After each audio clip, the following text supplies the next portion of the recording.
Thanks for your request. Here's a 5,000-word YouTube video script for your channel kindness stories with an engaging, dramatic narrative and channel intro. The story follows a powerful transformation after an act of bullying, without including any bracketed text or heading markers, just as you requested. Welcome back to Kindness Stories, the channel where we share unforgettable true and fictional tales that remind us of the strength of the human spirit, the beauty of compassion, and the power of kindness. If you're new here, don't forget to subscribe, because the stories we tell might just restore your faith in humanity or inspire you in ways you never imagined. Today's single quotes as story is one you won't forget. She was quiet, not because she had nothing to say, but because the world around her had given her too many reasons to stay silent. Nia had always known she was different. It wasn't just the deep tone of her skin that set her apart from most of the other students at Bridgewood High. It was the way she carried herself. She didn't laugh loudly in the cafeteria, didn't join the after-school clubs, and she rarely made eye contact. But if you paid attention, you'd notice the books she always carried in her arms, how her notebooks were filled with immaculate handwriting, and how she sat in the library long after most kids had gone home. Most of her classmates ignored her. Some were indifferent, but a few made it their mission to make sure she never felt like she belonged. It started small. Whispers behind her back, sarcastic greetings, the occasional bump in the hallway. But as the school year dragged on, the bullying became more direct. Nia would find gum on her locker handle. Her chair would mysteriously go missing before class. Her name is spelled, and mock would appear scribbled on the whiteboard. And then there were the two boys, Kyle and Trent. They were the kind of kids who seemed to thrive off of attention, loud, obnoxious, and always trying to be the center of every joke with their expensive sneakers and smirking confidence. They'd walk the halls like they owned the place, and for some reason, they had locked onto Nia. It was a Thursday, cold and gray, with a hint of rain in the air. Nia had her head down, walking toward her third-period history class. Her backpack hung loosely over one shoulder. She didn't see them coming. Kyle stepped in front of her, blocking her path. Hey, where you going so fast? He sneered.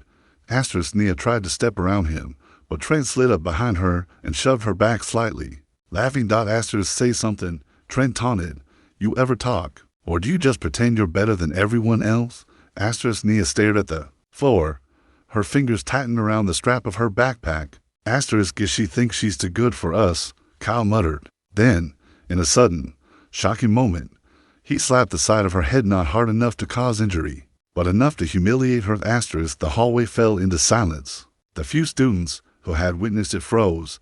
For a second, everything was still. Then, Nia looked up.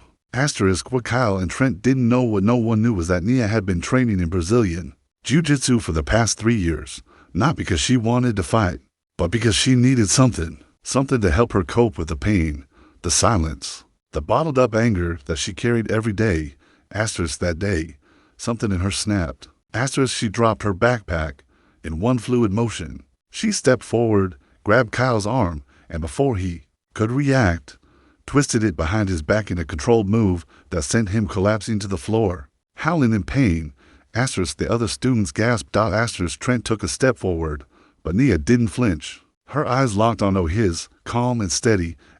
Don't, she said softly. It was the first word she'd spoken in public in months. A teacher arrived seconds later. Drawn by the commotion, Kyle was clutching his elbow, groaning. Trent stood frozen, stunned. Both boys were taken to the principal's office. So was Nia. The school launched an investigation. Security footage was reviewed. Witnesses came forward. For the first time, Nia wasn't alone. Several students spoke up. Some admitted they'd seen the bullying. Some even apologized for not doing anything. In the end, Kyle was suspended for 2 weeks. Trent received a week's detention and was removed from his basketball team. As for Nia, she was given a warning for using force on school grounds, but she wasn't punished. Instead, the school counselor met with her privately, and that was the beginning of everything changing. Nia's story began to spread around the school. Not just the story of what happened in the hallway, but who she was, how she'd endured the torment for so long, how she'd fought back not with anger or revenge, but with strength and precision. Asterisk the same students who once ignored her now looked at her differently, not with pity, but with respect. Asterisk one girl in her English class, Maya, walked up to her after school. Asterisk I didn't know you trained, she said. That was kind of amazing. Asterisk Nia smiled shyly. It's not for fighting, she replied. It's for knowing I don't have to be afraid. Asterisk Maya nodded. Still, I'm glad you stood up for yourself. Asterisk they began to talk more. Nia started sitting with Maya and her friends during lunch. Slowly, she began to emerge from the shadows she had spent so long hiding in. Asterisk, but the story didn't end there. Asterisk a few weeks later, Nia did something unexpected. Asterisk she asked the school if she could start a self-defense club, not a fight club, not something violent, but a place where students, especially girls, could learn how to protect themselves, to build confidence, and to stand tall in a world that often tried to make them small. Asterisk at first, the administration hesitated, but after seeing how many students supported the idea, they agreed. Asterisk the first meeting had 5 students. Asterisk by the third month, there were over 30. Asterisk they met every Wednesday afternoon in the gym. Nia led the sessions. She taught them how to break a wrist grab, how to fall safely, how to use their voice. Asterisk, but more importantly, she taught them how to believe in themselves. Asterisk one day, a boy showed up. He was quiet and thin, with nervous eyes. His name was Jordan. Asterisk he admitted that he'd been bullied too, that he was afraid all the time. Nia welcomed him. Asterisk, and as the weeks passed, Jordan began to change. He stood a little straighter. He smiled a little more. And when someone bumped into him in the hallway, he didn't flinch. Asterisk word of the club spread beyond Bridgewood High. Local newspapers picked up the story. A journalist came to interview Nia. The headline read, "Quiet girl who once faced bullies now teaches students to stand strong." Asterisk when asked why she decided to start the club, Nia said, "Because no one should have to feel powerless. And sometimes the strongest kind of kindness is helping someone find their strength." Asterisk one of the most surprising moments came months later. Asterisk Kyle showed up at one of the self-defense meetings. Asterisk he stood awkwardly near the door, unsure if he should even be there. Asterisk Nia noticed him. Asterisk there was a pause in the room. Asterisk then she walked over to him. Asterisk I don't know what you're doing here, she said honestly. Asterisk he looked down. "I wanted to say I'm sorry," he murmured, "and I want to learn. I don't want to be that person anymore." Asterisk there was a silence. Asterisk then Nia nodded. "If you're serious, then listen, learn, and don't waste it." Asterisk from that day forward, Kyle came every week. He never made jokes, never tried to dominate the room. He just trained, quietly, respectfully. Asterisk people change. Sometimes it takes a hard fall. Sometimes it takes a moment where they see what they've become. Asterisk Nia never forgot what she went through, but she chose not to carry it as bitterness. She used it as fuel to light a path not just for herself, but for others. Asterisk by the time she graduated, Bridgewood High was a different place.